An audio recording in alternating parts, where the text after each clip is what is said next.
د نظم عنوان دی جنج له پښتانه راځي. جنج د واده جنج.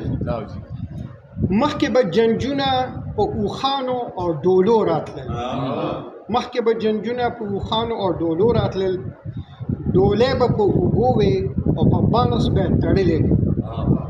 خلک به ترې مخکې وروستو ګډ د خوشحالۍ نه وو. کلي ته به چې راغلو جنج نو ښکلی درناوی به و. خلکو به په مینه کې یو شرط د ډولۍ کېښودو. شرط کې به یې نښه وویشتل په لیندوال سره. ډبې به یې د نسوارو ورته کېښودو دیوال سره.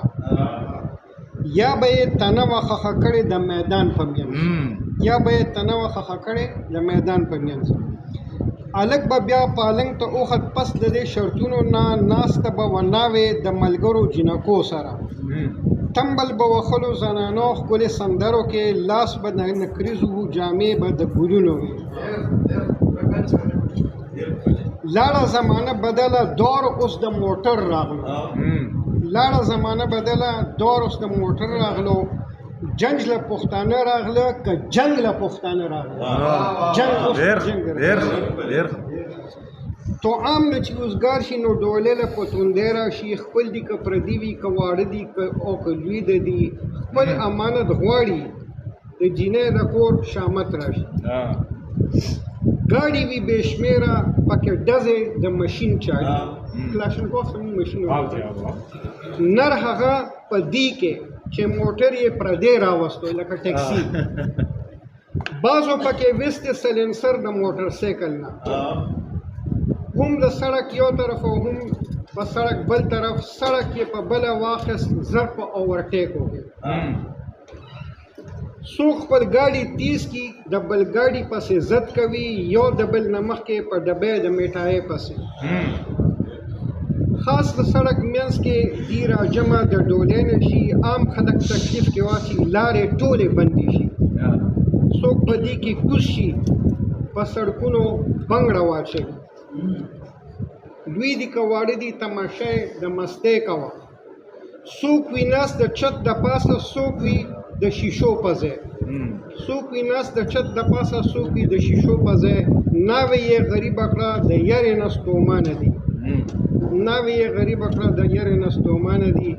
هلک وي د واده لکه قیدي په خپل یارانو کې. خدای خبر چې څه به ترې جوړېږي دې خادی نه اوس. خویندې دي که میندې دي راجمع په پړکار د لاس. ایستي دي لاسونه خپل استنبل ته اجت نشته. څوک دي په ټیکټرو کې سورې څوک په ډاټسنو کې. اوړي کې هم دي اغوستې سوټ د ستارو پکې. پورته علاګانې وي د چغو او سورو په شان. برېتې وي تاو کړی اجرتیان ترېنه جوړ شوي دي. ډزې چې دی کوي نو یې شپېلۍ نیولې خلکو ته. څوک پکې په ډزو کې شیشه واخلي د بجلو د تار. لکه هوایي ډزې مې کېږي. تار چې پکې ولګېد نو نیغ په یو موټر رالو. ناسته دغه ګاډي کې وناوې د اندرور سره.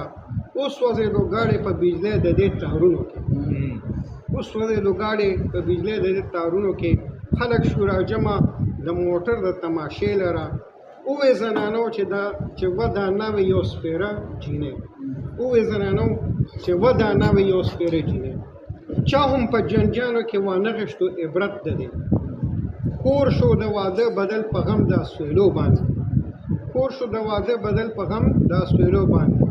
کور شو د جینۍ د مور مرکز د پیغورونو اوس. دره شو پر شا په زوی او پلار د تانیدار سره. لاره چې هغه بیا د واده هلک او پلار باندې پرچې کټ کوي. عمر شو تمام خو پښتانه د ډزو نه اوړي. جنج له پښتانه راځي که جنگ له پښتانه راځي. دې ته چې څوک ووایي چې بېواره ډزې مه کوئ. وایي ورته جواب کې دي چې یاره دومره مه کوئ. دې ورته دوی چې مله څنګه ډوډۍ هر یو کال چې راشي نو همدغه شان خفګان شي جوړ. هر یو کال چې راشي نو هم دغه شي خفګان هم دغه شان خفګان شي جوړ دی خپلې خاده له خپلو لاسو بدل غم کې کړي جنج له پښتانه راځي که جنگ له پښتانه راځي جنج له پښتانه راځي که جنگ له پښتانه راځي